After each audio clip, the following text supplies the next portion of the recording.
yeah, it took me a while to make this episode.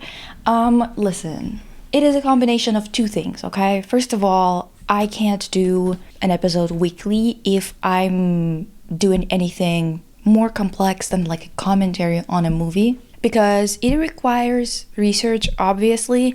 And what I've realized with all of these episodes that require research from me, more than usual, obviously, that you have to do research regardless, but there's a difference between just being prepared, like watching a movie that you're going to be discussing and looking into a couple of things, and actually doing research and prepping stuff, whatever. What I have realized is that most of the materials that I can find, most of the materials that I can actually use for these episodes, all of those materials are kind of biased as hell. I have kind of covered this in the Spotemkin episode, or rather episodes. If that artist did great work, but they weren't the first ones to do something, you're just not gonna hear about them. But if they were the first ones to do something, or they popularized something, or they have created a new way of doing whatever it is that they're doing, whatever medium they're in, you're going to, like, they kind of have to, a lot of academics have to cover those artists. They have to talk about them, obviously, because you can't just entirely forget about them, but you're gonna get this type of coverage. So today we're talking about the origins, I guess, of film editing. And by film editing, I mean things that are more sophisticated than putting together one scene followed by another, which is what was going on even in earlier iterations of movies. There would be just like kind of connecting of one piece of film that was filmed on one day and then another piece of film. Basically was just about continuation in terms of time. There wasn't much experimentation, and a lot of the things that we view as the norm now in terms of editing, things that we don't even think about twice, which we will get into examples of it. A lot of these things were created around the time Sergei Eisenstein released this movie called Battleship Potemkin. Most of you, if you've ever taken a film studies class, if you've ever watched a series of videos that kind of like cover the basics of film studies or film production, whatever, you have probably heard of this movie. It was a movie that wanted to celebrate this uprising on a battleship for 20th anniversary of that uprising. The way that this is usually discussed, and this is a perfect example of why I have so many issues with the way that a lot of history is covered, a lot of art history is discussed, is that a lot of it is framed this particular way. So usually the way that a lot of people are talking about Eisenstein is they either discuss him as, oh, like this genius of editing and film production and, filmmaking, who just was so oppressed by his government. Or when they actually read his letters, his personal writings and stuff like that, and they realize that he was an actual socialist, an actual communist, they have this weird attitude of like being basically kind of condescending in the sense of being like, this guy, he really believed in it, poor soul. He's just like, he was just so naive and idealistic, which is just idiotic, because once again, the funniest part of all of this is that they're talking about people who were revolutionaries. That's why oftentimes they don't understand why they weren't producing as many films as people produce when they become directors in the West. And most of it is, there's different types of reasons for it. One of them being the fact that this is 1925, that is leading up to a famine that was the last famine for Soviet people, but it still was a famine that needed to be taken care of. It's also leading up to a lot of aggression from every single country around, because a lot of them were still with their czars in charge, or kings. They still are, which is ridiculous, but sure. Whatever. This was also a period of time where I think that, like many people, they just don't think of the reality of those artists, that they were artists. Yes, they had an education in this. Yes, they went and they were creating as much as they could. Yes, but also it's a lot of people who did actually value being part of the community and actually being useful instead of just, basically circle jerking each other until the fucking end of time. Because, if you were becoming a director, especially at that time, making movies that were depicting what was important to you, because again, he was kind of accused, he is accused by many academics today of making propaganda movies or whatever the hell. And to that I say, you're talking about a revolutionary who happened to be a film director. That was just one of the things that he enjoyed, just one of the things that he contributed to in a great way. It's not his entire being. And especially, it's just a thing that he was kind of expressing himself through, while clearly, based on his writing, based on everything that he said, his priority was actually building a better life for himself and for the future, not, once again, being obsessed with some self-expression and circle jerking you and a couple other directors who are wasting everybody's money when no one has enough. So for those people who are kind of confused as to why this director only has 6 films, I believe, it is a combination of things. First and foremost, he did have a problem with planning. Oftentimes, whenever he planned something, he would be like, let's shoot 2 films actually of the same thing, but kind of from different perspectives. For example, when he was only approved for a certain amount of film, of like the actual, like, you know, rolls of film that were very, very, very expensive. So he would kind of end up with a lot of footage that was unusable because he wouldn't do coverage of all the scenes properly and stuff like that. So there was a lot of artistic kind of approach, if that makes sense, you guys. If you work in the arts, you see that a lot, that people have a hard time like organizing themselves to the best of their ability, and sometimes it can lead to unfinished projects, things like that. Another thing that contributed to it was, of course, scandals, him having a hard time with some of the officials. People oftentimes talk about him being part of the repressed people during Stalin era, when in reality he actually liked Eisenstein. There was another guy who was a problem, who would consistently try to undermine Eisenstein, spread a bunch of rumors about him, other things like that. And of course, we're gonna have to kind of go through, you know, all of my notes on this. And at first, I want to cover a few things that usually people focus on, which is like the personal life and whatever of Eisenstein. We're not gonna cover all of it, but we are going to cover some of the things that people talk about when they talk about him not producing enough films, other things like that. So first and foremost, a lot of this information, especially the parts that are going to be about the editing itself and about the techniques and about this connection that I found between the techniques of that time and what we use today, how we visualize it and how we basically edit in like Final Cut or Adobe, whatever. There's like a very cool parallel that we gotta talk about, but all of this, especially the technical parts from his book, written in his words, because it's an autobiography, called The Film Sense. If you've ever taken any film studies class, you know exactly what movie I'm talking about, because you were probably forced to watch it pretty much in the beginning of the semester. It's genuinely film studies 101, which is, again, Battleship Potemkin. Eisenstein talks about the importance of remembering this uprising as one of the most important ones to work out techniques of uprisings and revolutions. He goes into explaining why this is the movie that he went with, the topic that he went with. He starts his autobiography actually talking about the fact that he doesn't have much to brag about when it comes to his family lineage, because he's not from working people. He is from like petit bourgeois, basically.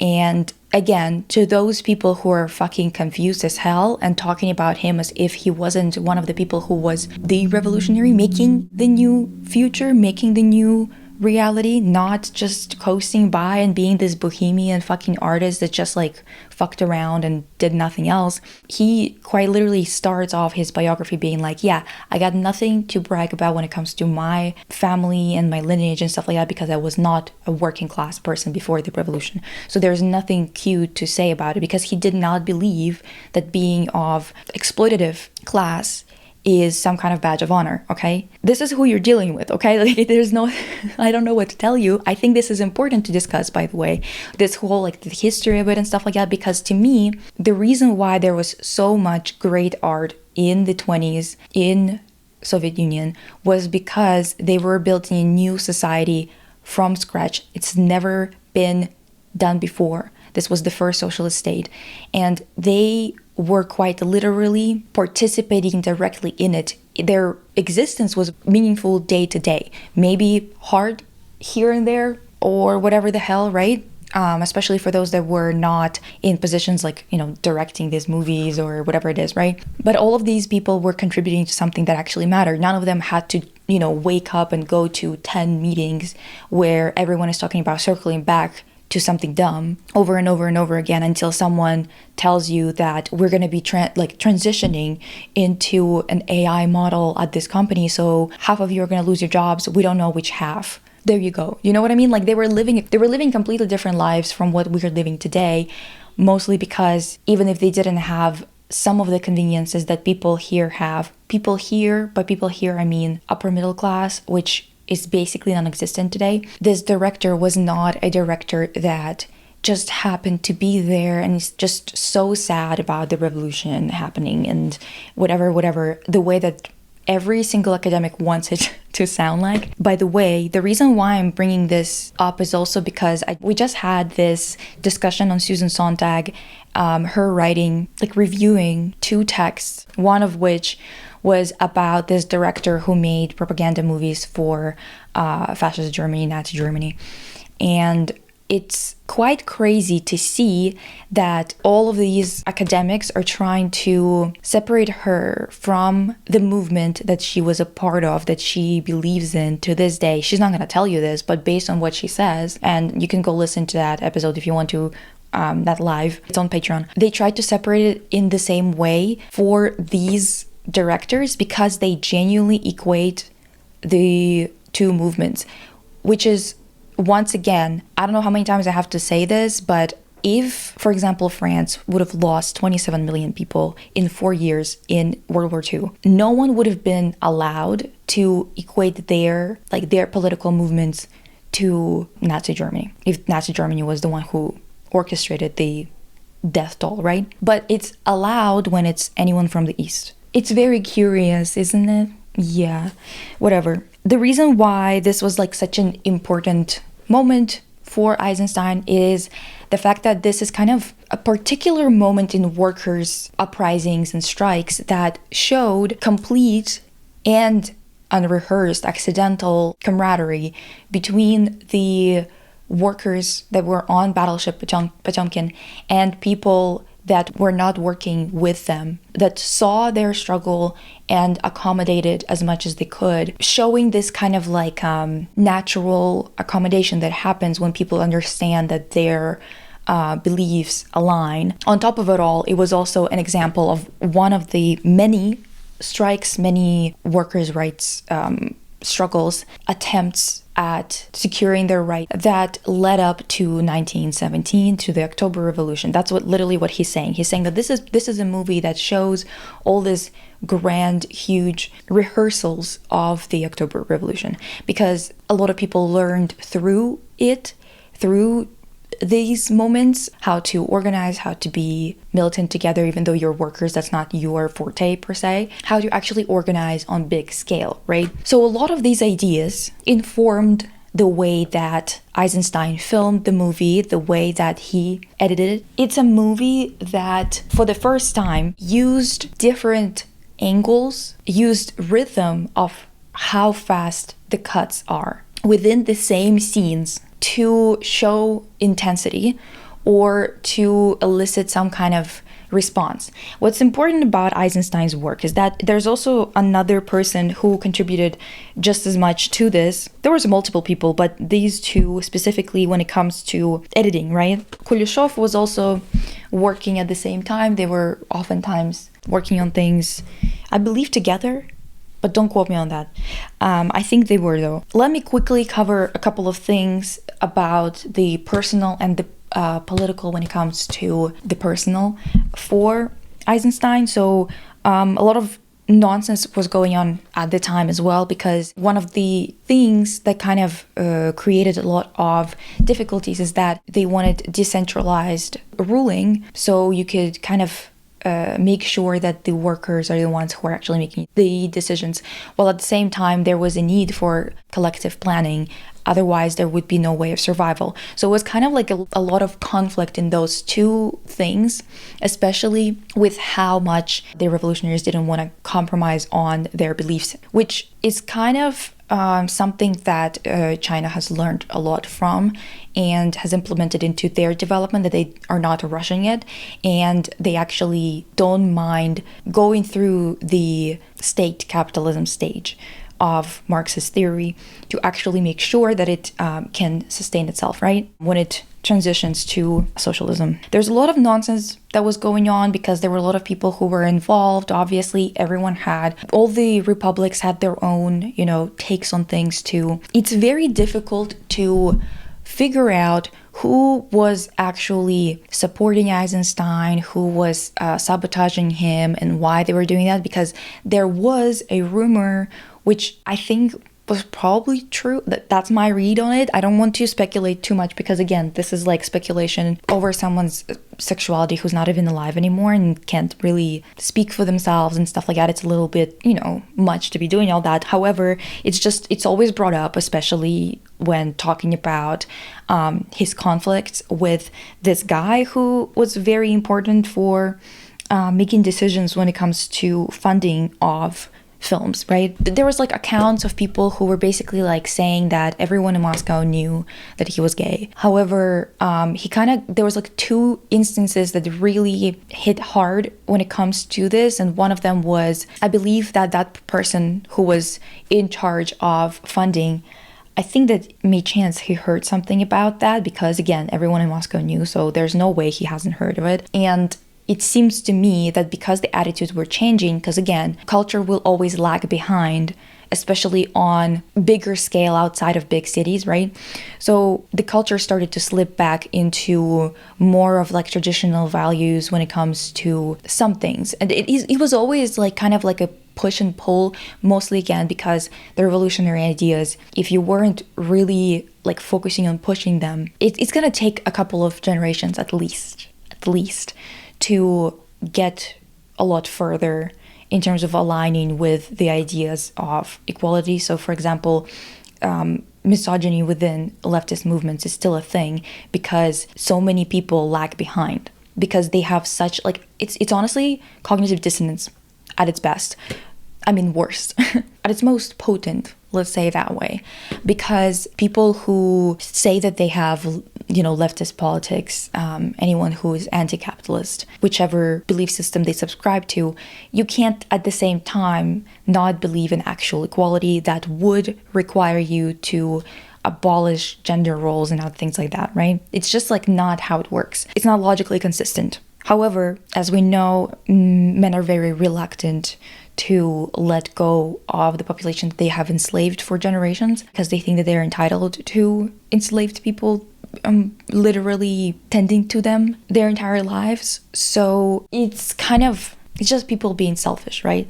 Now, to actually figure out if someone had a grudge on him in Moscow when it comes to specifically his sexuality, you would have to like really dive into so much research that I don't think I have access to a lot of these materials. I would have to actually be somewhere, like maybe in one of those universities in Russia, to actually get my hands on the original documents or letters or whatever it is and go through them to actually find more reliable information that is not available in the West. So I can't tell you for sure.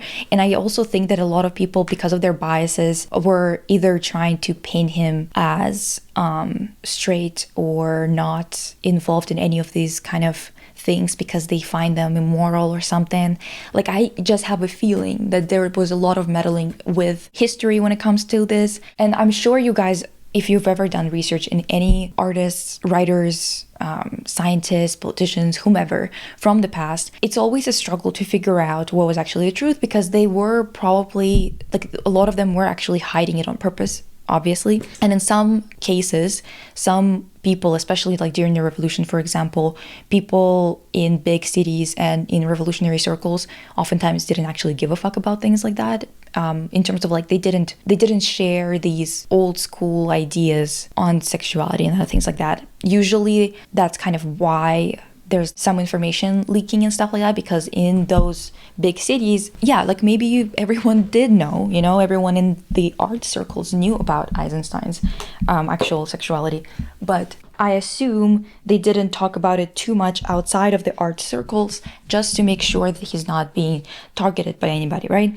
And if you're confused about this because you think that Soviet society has always been really homophobic or something like that, well, in those areas that were more like adhering more to old traditions, that was always case. However, there was always a pull in the other direction, because it was an official policy for Ukraine and Russia to basically make decisions. Well, first of all, it was kind of a thing for everyone in Soviet Union, because it is like a Marxist approach to make decisions based on not morality, but the material reality, and what is going to be the most beneficial thing for society, right? For the most people. This is mostly why it was described, first and foremost, homosexuality was decriminalized in USSR in 1917. It was criminalized under the Tsar, under our king, right? And then the Bolsheviks decriminalized it. In 1922, when they actually wrote everything down and made everything like official, wrote new laws, everything that replaced a lot of old laws that were temporary. Basically, there was a lot of shit going on. There was civil war going on too, right? Then in 1926, they confirmed it again. In 1933, it was recriminalized. As I told you, there was a slip back to more traditional values and stuff like that. I do think that difficulties of the isolation from the capitalist countries around, the never-ending kind of like aggression from them, did contribute to a lot of difficulty in material conditions, which then in turn also made it people kind of slip into like more traditional values whenever they're threatened, especially if there's a lot of men involved. And that was the first 10 years of women actually stepping into all of these public spaces, right? Based on the bills in 1922 and 1926, there was a principled intent to keep it decriminalized by legislation due to focusing on allowing consenting adults to do what they want. There was another change in the 50s, and a lot of it was just like men being bigoted and outnumbering women in those legislation positions still. It's just very un-Marxist to be bothered by what adults do consensually together. Like, it's just like dumb as shit. It's kind of like talking to somebody, like a dude in his 60s who's like, yes, I agree with, like socialist beliefs. And then you keep talking to him and he says something dumb like, yeah, like women shouldn't go, like they probably should prioritize giving birth instead of going to school or something like that. Okay, so we're on stupid hour now. That's what we're doing? We're just saying anything? Maybe you shouldn't be in positions of power, because clearly you can't keep shit in line. You can't even comprehend something as basic as just reality, because how the fuck is that supposed to coexist exactly? Obviously, there was a lot of people who kind of like say that they understand, they don't, or they have this old school beliefs that they tried to dismantle but stopped halfway through because they dismantled the parts that affected them, but then didn't want to dismantle parts that did not affect them specifically. All of that kind of shit, right? Way that they were talking, if you pull up the transcripts from conversations about this legislation in 1922, in 1926, and even in 1933, when people were discussing this, a lot of them were like, this is against our official guiding principles of how we make decisions of this or that. It's kind of the same reason why abortions were illegalized and then made illegal for a couple of years. Then they realized that material conditions will whoop your ass and will tell you that you're dumbass through like literal consequences in reality, in what's gonna happen to the people, that you would have to go and fix that issue, right? So they went back again and like made it legal again. This is kind of the reason why it was criminalized again, like a pullback to ridiculous, unaligned to the official principles culture, right? It was still illegal in all the other republics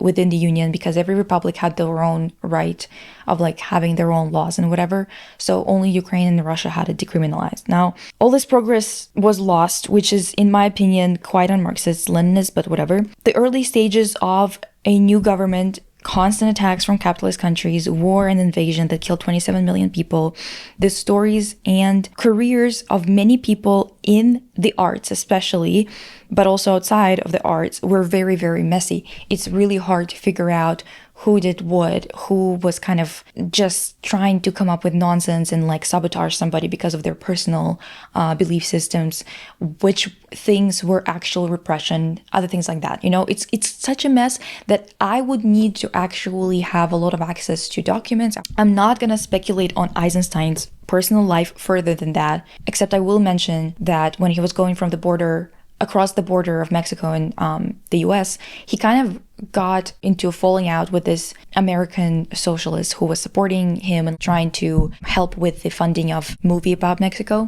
because that guy found, like, on the border, it was a bunch of shit was seized from Eisenstein, and there was like homoerotic drawings in them, and that triggered that guy, and he was like had a falling out with him because he was homophobic, I guess. He didn't really have an escape from homophobic men, even when he was working abroad. It is what it is. This is just something that you kind of have to keep in mind when you're thinking about his career and why he didn't make more movies. This is why we're going to be focusing more on his own writing when it comes to his life and his work, right?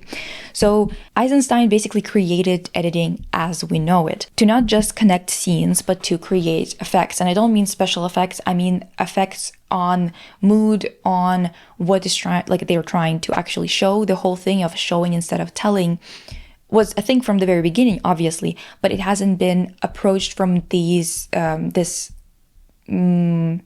belief into editing. Not just connecting scenes, but to create effects, emotions, convey story beats through colliding of shots. Usually what people are going to tell you about Eisenstein is that he was his method is about colliding of two shots. Genuinely, I think that's kind of bullshit, because did he say that in one paragraph in that entire book? Yes. I think it's not just an oversimplification, but it's kind of nonsense, because it does not explain at all what the hell he was actually doing when it comes to editing and how he conceptualized, visualized the process, right?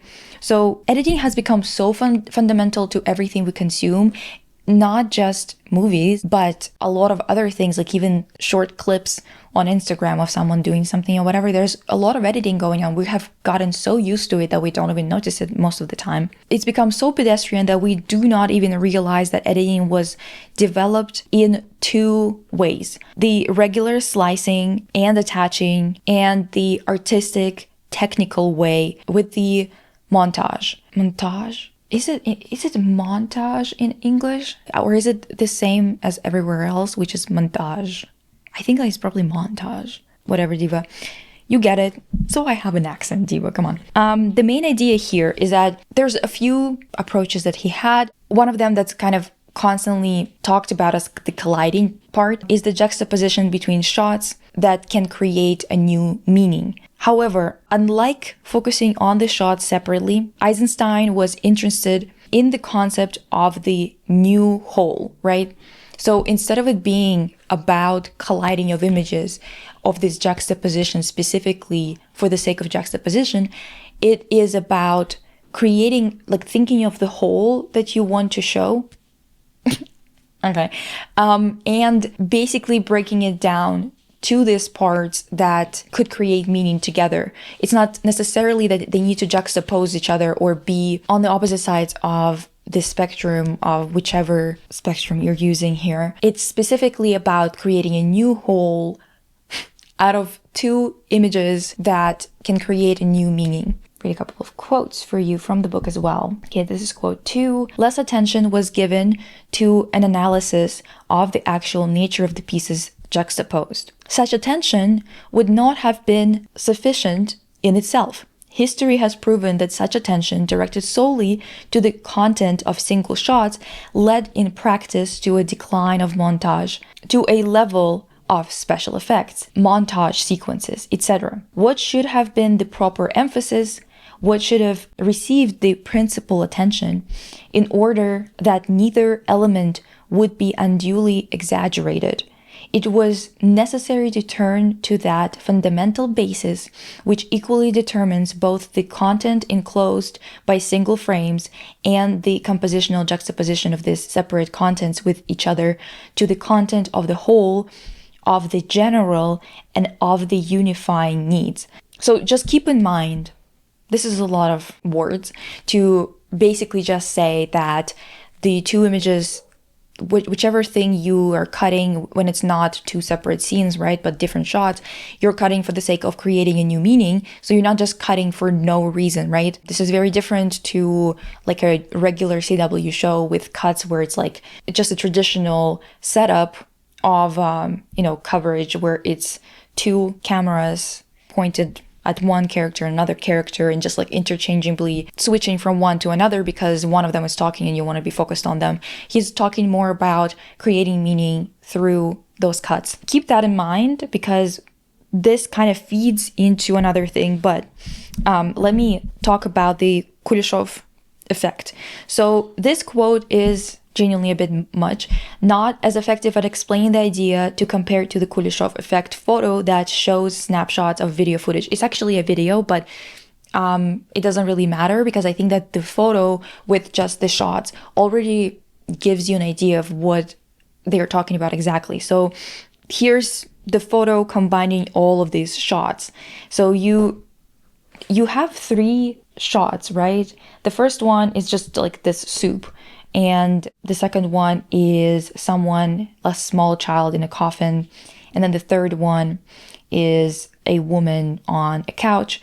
And from this perspective, like if one shot of the soup is followed by a shot of this guy, your mind creates a contextual tie between the two, creating a meaning that this person is probably hungry, or maybe he's actually not hungry depending on his look, but there's something going on in regards to the feelings or thoughts of the person when it comes to the food, right? The next shot makes you feel like it's probably a person that's trying to keep themselves together, or they're kind of sad or whatever because it is a child in a coffin. And the third one makes you feel like he's some kind of creep for some reason. Even though all three expressions are exactly the same. This is kind of the power of juxtaposing images. It's not that they're juxtaposed in a sense of actually being a juxtaposition to each other in a sense that we usually use it in, but rather that meaning can be created through context and editing can be used to create that context. Okay? Kuleshov effect, which I think honestly is like, this image is the best way to describe this, to compare to that fucking block of text that I read earlier, right?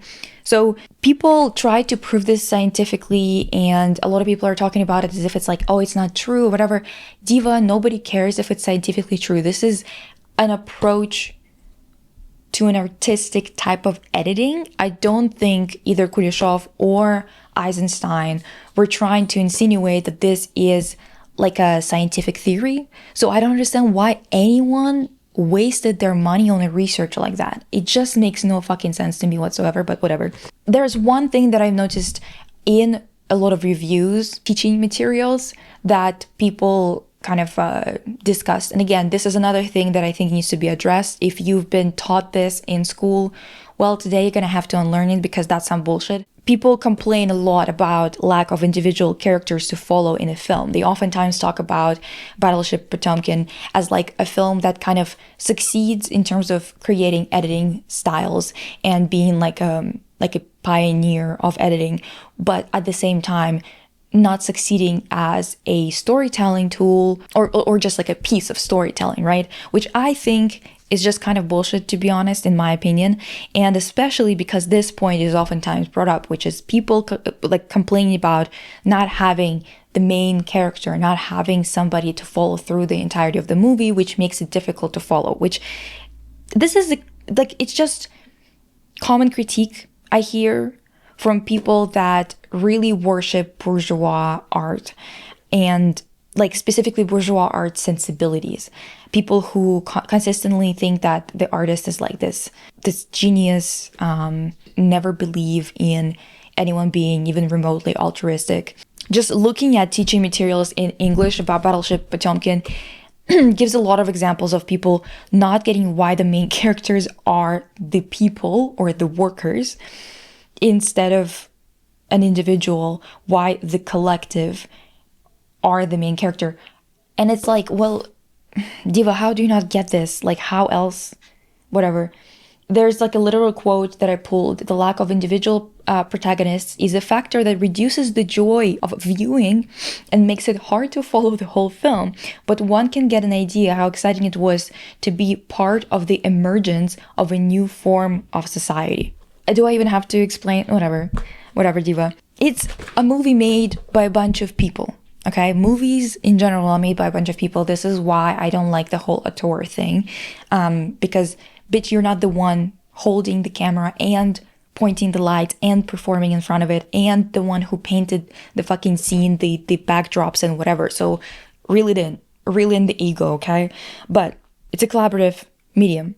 It's a movie made by a bunch of people about collective struggle and the power of unyielding solidarity that can arise in people across many backgrounds, right? Why would a hero be there? Why would a hero be there? Why would a hero be there? Like, God, like, focus, God damn it. Is it that difficult for like, if you're watching a movie about an uprising and about solidarity, how are you not picking that up, that it would be literally antithetical to the idea of that movie to have a protagonist? Like, whatever, just vote, I guess. The main idea is, from the whole, you choose the pieces to make the whole instead of other way around, which is how they usually describe it in film school, where they're like, it's the colliding of two shots. No, you're trying to create context and you're breaking it down by shots to create that new context, okay? So there's like some terms that also Eisenstein kind of uses here a lot, which is representation versus the image, right? Representation is stuff within the shot without meaning, which is usually something that people discuss when it comes to painting, right?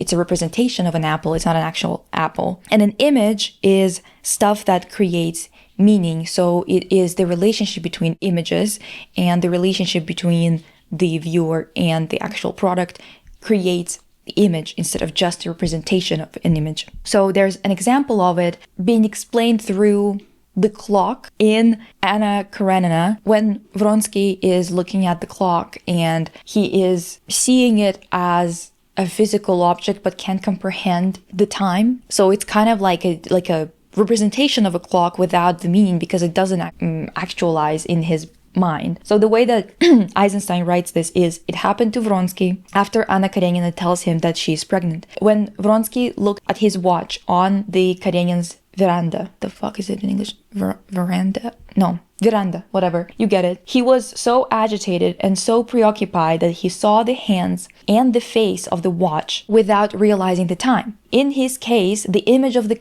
time created by the watch did not arise. He saw only the geometrical representation formed by the watch dial and the hands, okay? What exactly is this process? A given order of hands on the dial of a clock invokes a host of representations associated with the time that corresponds to the given order. Suppose, for example, the given figure be 5. Our imagination is trained to respond to this figure by calling to mind pictures of all sorts of events that occur at that hour. Perhaps T, the end of the day's work, the beginning of rush hour on the subway, perhaps shops closing, or the peculiar late afternoon light. In any case, we will automatically recall a series of pictures, representations of what happens at 5 o'clock. The image of 5 o'clock is compounded of all of these individual pictures. To translate all this yappage, listen, all these philosophers, artists, like men love to yap, to break it down to the essential, representation is stuff. Image is the context that's created by the relationship of the stuff within the shot or in front of you or whatever it is. The second principle to editing as filmmaking itself that Eisenstein highlighted and implemented and discussed at length in The Film Sense, in his autobiography, is the synchronization, and this is the most interesting part of this episode, okay? If you were just like skipping around because I was talking a lot about all this theory, this is the part that I think is the most interesting, because this is something that is not really discussed much. This is something that I noticed the pattern, and I want to talk about it. But the synchronization of senses. Eisenstein argues that every art borrows from each other. Obviously, film can even borrow from prose visually. It's highlighted on page 73, which I'm not gonna read it verbatim, but that quote basically shows that in prose, when the writer zeroes in on something, for example, talking about someone's like glistening skin, or the smell of something, or the look of a flower, or whatever the hell. It is prose, it's writing, borrowing from a bunch of other art forms in terms of creating, for example, images or the smell of something, evoking these things. So there's a lot of borrowing of concepts and of being able to kind of exist in multiple, maybe not dimensions, but multiple planes, right, within each medium. So close-ups in the mind, he calls it close-ups in the mind's eye. Eisenstein coins the term vertical editing here, as it pertains to the new form of film for their time, sound film, right? So before they were just like cutting film alone, and that's it. And then suddenly now they had access to recording sound as well, overlapping it, and that created a new plane of editing. You weren't just editing horizontally, where you would just cut the film and then attach it to each other and have this like one continuous film, right? You now had sound, which is in a different plane. It is not a visual, it's a sound. So you're combining two things together while they're kind of existing simultaneously on top of each other, right? Which is something that he likens to, I'll actually read my note here, what I wrote here. This is interesting because he came up with this idea of simultaneous editing, not of just sound and visual, but other values that continue across shots. He described it as orchestral score with visuals of different values, like light that needs to be matched if it's changing between shots, right? Like from a sunset, and sound values, like not just voices, but their volume across shots. Those values being situated horizontally, because you need to match the loudness of a sound from one piece to another, right? It's horizontal editing. The easiest way to visualize it, the way that Eisenstein was telling people to visualize and conceptualize editing, is through seeing this horizontal editing as rhythm on orchestral scores, right? So you have the rhythm, you have all the notes when they're supposed to be played or whatever, right? So there's this timeline that happens, horizontal values. And there's also vertical values, like notes on top of each other, right? That are played simultaneously. So for example, sound, visual, two sounds, like a special effect and voice, for example. Does this remind you of anything? To me, someone who has to edit day in and day fucking out, it reminds me of literally the way that we conceptualize editing in digital form. Will anybody tell you that this is something that Eisenstein created, popularized, and he was the one who, him and Kuleshov, that they were the ones who created this first editing styles that were then developed into a million other editing styles that we're using today? Is anyone going to tell you that? Probably not.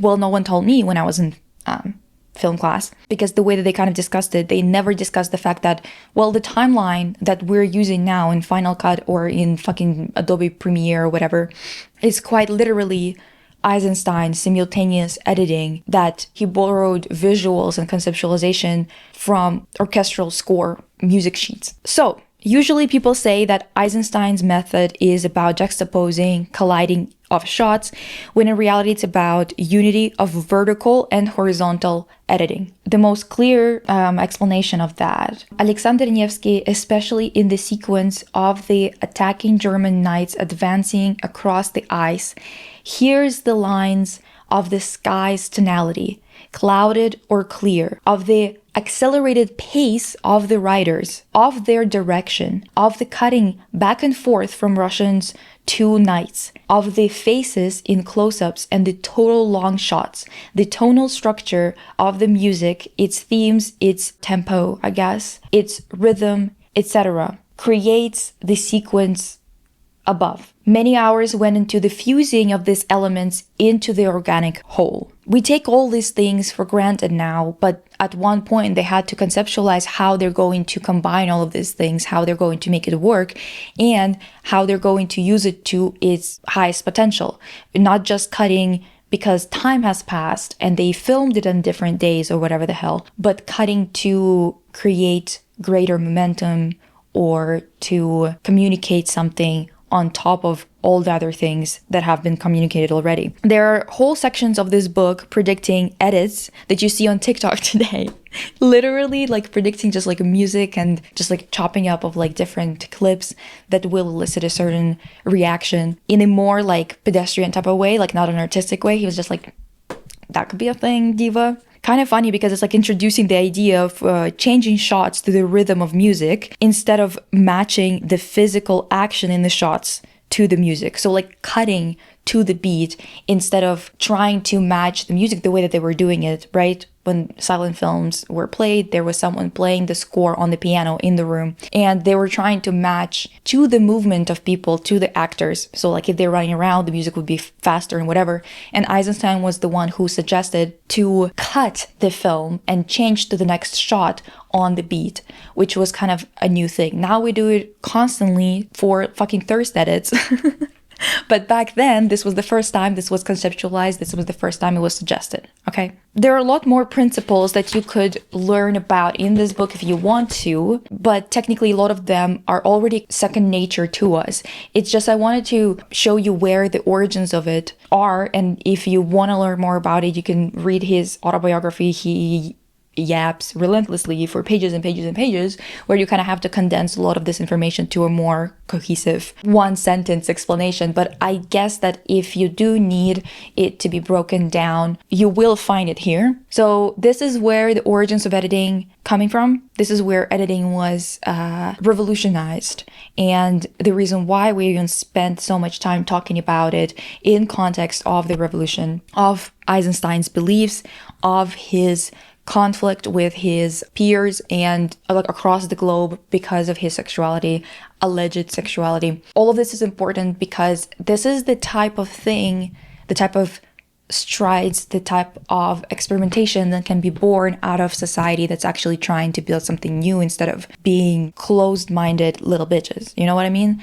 That was such a huge, like the 20s were just so full of experimentation, innovation, and all of those things that had nothing to do with capitalism and had everything to do with actually wanting to build a better future and living in accordance to your insides instead of living in spite everything that's human in you like we have to do it today. Hopefully this was helpful because to me, we keep on arriving here, me covering artists like for example, like the super flat movement when I covered it and I had to literally debunk every stupid ass thing that people praise those artists for because it's just the academics are trying to create value where there is none. This is kind of what you're going to be getting here, I guess, because every single time I look into something, whether it's super flats, phonetics, Eisenstein's editing and Battleship Potemkin, it's like every single day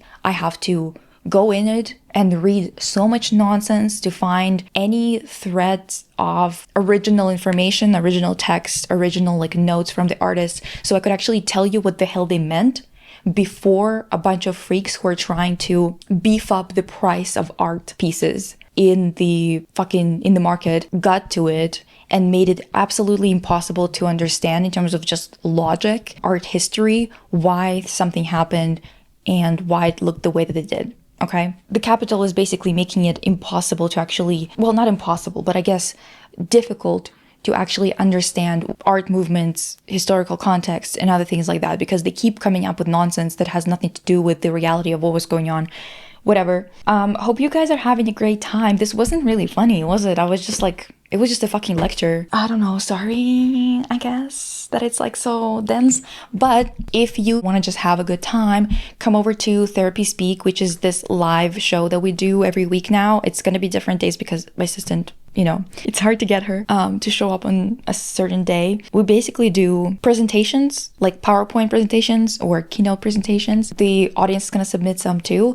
That is going to be basically like niche presentations on particular topics, kind of like hot takes, your special interests kind of thing. So it's a comedy show. We're not getting too sulky there. Have a good day, everybody. I hope you're having a good week, a good day, whatever. And I will see you soon.